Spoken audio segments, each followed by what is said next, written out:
E aí pessoal, tudo bem com vocês? Sejam muito bem-vindos ao Outspoken Market. Meu nome é Leandro Guerra. Hoje eu quero introduzir com vocês uma série de novos conceitos baseados no raciocínio lógico. Eu quero ensinar, eu quero contribuir a vocês para que vocês consigam desenvolver mais e melhor a habilidade de pensar logicamente, né? Do inglês nós temos aí o logical thinking, que nada mais é do que a nossa expressão de raciocínio lógico. Quando a gente para pensar nesse tema, e o raciocínio lógico ele vem lá da Grécia Antiga, né? Posso até dizer que ele é um dos pilares da nossa civilização ocidental, a gente pode pensar na seguinte maneira: ele será composto, tá, de 5 perguntas fundamentais nas quais, melhor dizendo, você tem uma resposta direta, e uma outra, né, que é a 6ª pergunta, na qual você não tem uma resposta direta e você precisa pensar um pouco. Aí você fala: tá, Leandro, peraí, o que você está falando? Eu estou falando do seguinte ponto: toda vez que você vai iniciar alguma coisa, seja um projeto na sua empresa, um projeto na sua vida particular, qualquer coisa que você queira saber, você tem que pensar nas seguintes coisas. Primeiro, você tem que pensar no porquê você está fazendo uma determinada coisa. Depois você tem que pensar com quem você vai fazer aquela determinada coisa, se for você mesmo, você é o próprio quem. Depois você vai pensar o que é exatamente aquela coisa, onde está aquela coisa, quando esse negócio vai acontecer e como ele vai acontecer.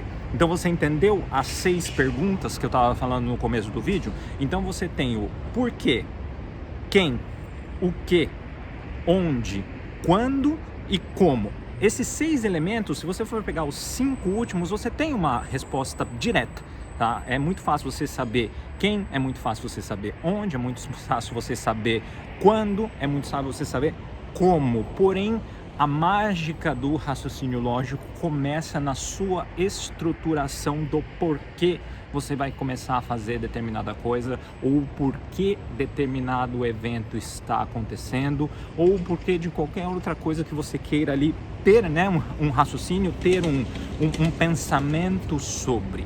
E aí, quando você vai responder justamente essa pergunta do porquê, o que você tem que pensar? Quais são os elementos que você tem que levar em consideração para isso?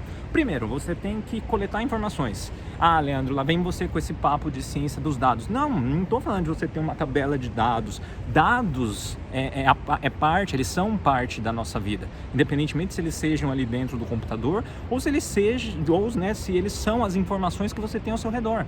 Quando você lê uma notícia, quando você lê um livro, o que não são dados? Mas é uma forma diferente. Então você tem que coletar os dados acerca daquele elemento que você está querendo responder o porquê.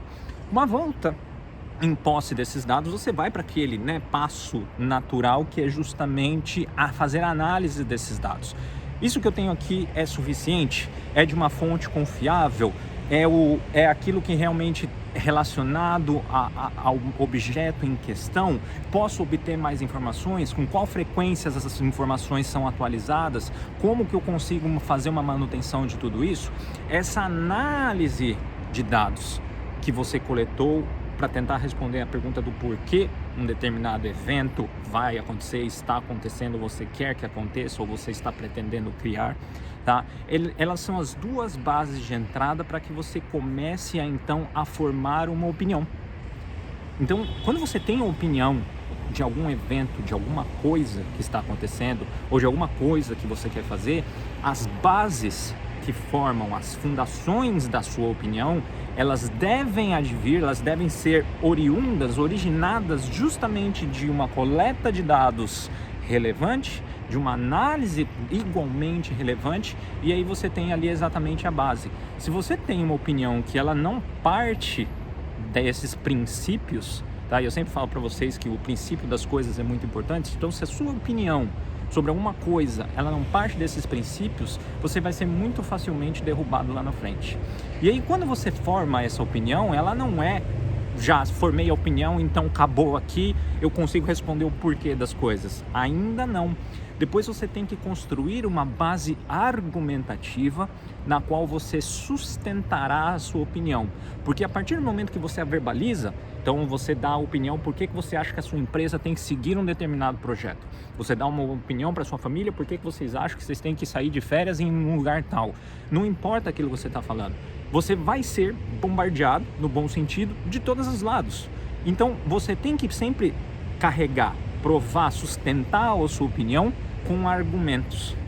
Os argumentos são uma das outras, uma das outras convenções, ou os outros elementos, melhor dizendo, que também são a raiz do pensamento lógico. Por quê? Um argumento, ele é alguma coisa que ele é uma premissa que depois é seguida de uma conclusão. Então você vai construir um argumento baseado em uma série de premissas, que elas também vão ser relacionadas aos dados que você coletou. Então qual que é uma premissa? Uma premissa é que o sol, eventualmente, ele nasce ali todo dia de manhã, tá? E a conclusão você vai chegar, um exemplo muito esdrúxulo, vai chegar e ver que sim, o sol nasceu, tá?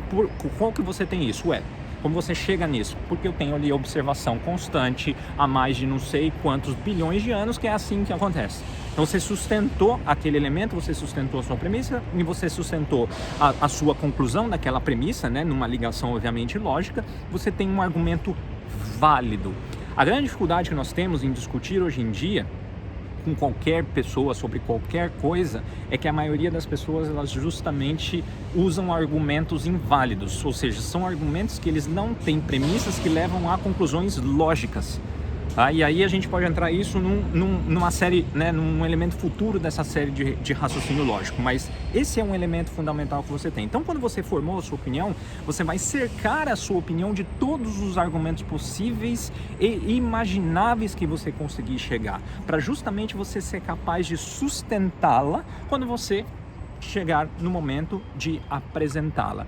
Toda vez, e isso é a composição central do seu porquê.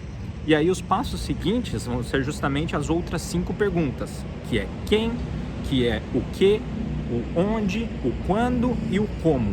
Mas sem essa fundamentação do porquê determinada coisa vai acontecer, as outras coisas realmente elas ficam irrelevantes, porque independentemente daquilo que você vai fazer, lembre-se, a partir do momento que você expõe um porquê de alguma coisa, você vai ser rebatido, você vai ser contestado, porque as pessoas podem ter opiniões diversas, porque as pessoas eventualmente podem imaginar que alguma coisa seja diferente, só que aí você pensou e você estruturou toda essa parte aqui do raciocínio lógico dentro daquela sua construção argumentativa, dentro da sua pesquisa de dados, dentro da sua análise, dentro da formação da sua opinião e dentro da sua formação argumentativa. Beleza, pessoal? Então eu espero que vocês tenham curtido esse vídeo. Não esquece, tá? Se você estiver assistindo pelo YouTube, dá o like, ou também dá o joinha se você estiver ali no Instagram. Se inscreva no canal. Um grande abraço e a gente se vê no próximo vídeo. Tchau, tchau.